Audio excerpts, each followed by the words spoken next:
My name is Peter G. Holden, Sr. I'm a deacon in Abyssinian Baptist Church. My age is 92.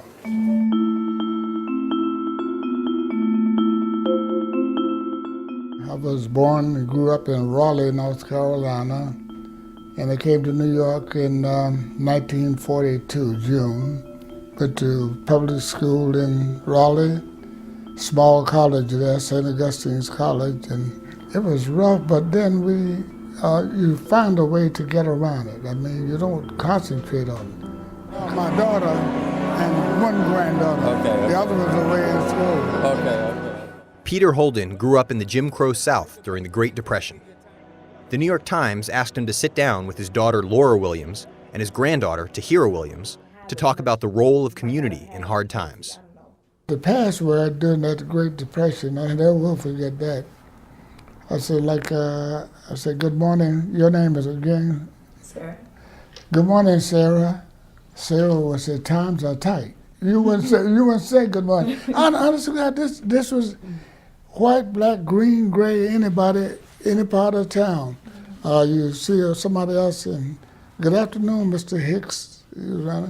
He's a boy, he's a grown man. You speak to him, boy, times are tight. He never would say, oh, how are you, and all like that. Mm-hmm. And everybody all over town. And down south it was basic at that time, it's black and white.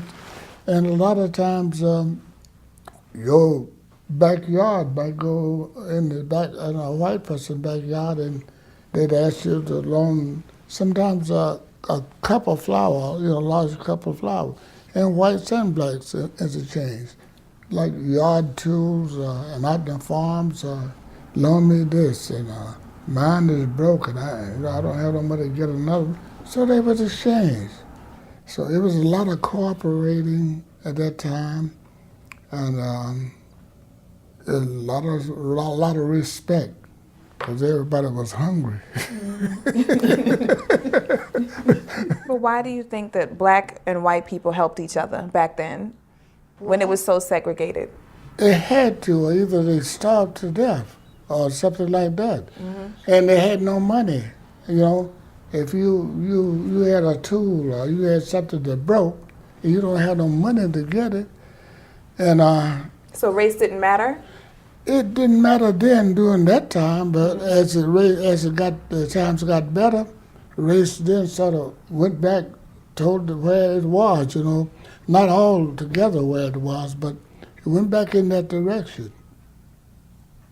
Wouldn't think these people here today would help, or just come out and help other people, like they did back then. No, I don't think maybe they the would. neighbors, I think, close by, immediate community was. Yeah. And I think if really, like say if the street here, and the depression got worse or became worse, I think we would help out people here on this street. I'm just taking the street for example, he was saying, but we would help each other on the street. I'm sure we were knock on the door. Anita, do you need anything down here? Because we know everybody here, and it doesn't have to do with the races. We all mixed up now, So if you need something, I think we all would get together on this block here. We wouldn't go to the next block because we wouldn't even know, because I'm sure somebody's doing it there. And I see it in the schools as well. I've seen for Christmas, like some parents who don't have jobs. I've seen teachers actually give parents money to get their kids gifts. I've seen teachers bring in, coats for kids who don't have thick enough coats, or hats, or even sneakers, anything the kids need, I think. And it's a community, because a lot of the teachers live in the community and they're helping out, the kids and the families that go to school in their community.